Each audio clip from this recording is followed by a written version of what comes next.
Hello and welcome to the Final Whistle podcast. My name is Harry and today I'm going to be talking about what has been happening at Watford Football Club over the past few days.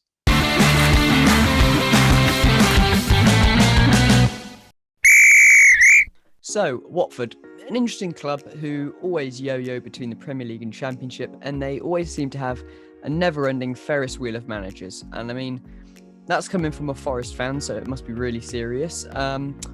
Over the weekend, former head coach Xisco Munoz left his post at the club as they sit 14th in the Premier League with just 7 points.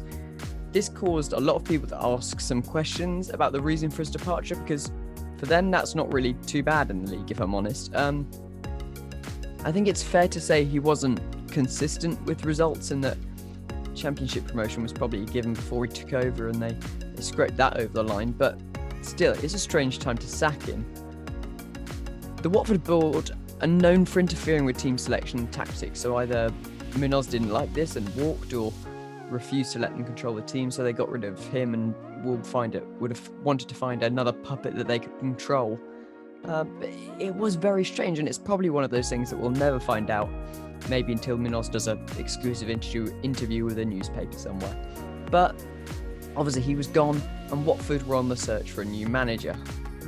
And the day they chose to announce it, Instagram, Facebook, and a few other apps were down, apart from Twitter, which is where I found out the news. And if you're not following me or the Final Whistle page on Twitter, well, make sure you do. I'll leave both links down in the description of the video. So, who else could it have been apart from journeyman and Premier League legend Claudio Ranieri? The Italian was appointed this afternoon by the Hornets, and they hope that he can keep them in the Premier League. There's some fans even saying that they can now push to win the league. I think they've got odds of something like 2,501 to win the league. Probably still got a better chance than Arsenal, to be fair. Sorry, Arsenal fans. I'm not really sorry. It's quite funny. So how will Ranieri do at Watford? During his spell at Fulham previously, he didn't have a great time, but maybe if the board stay away from the team, he can do some good, because what he did at Leicester was amazing, and I'm sure he can create a good spirit within the team.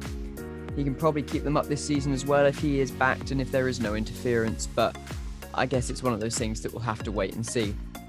If you like this video and want something to do, make sure to check other videos out like this one, or maybe this one.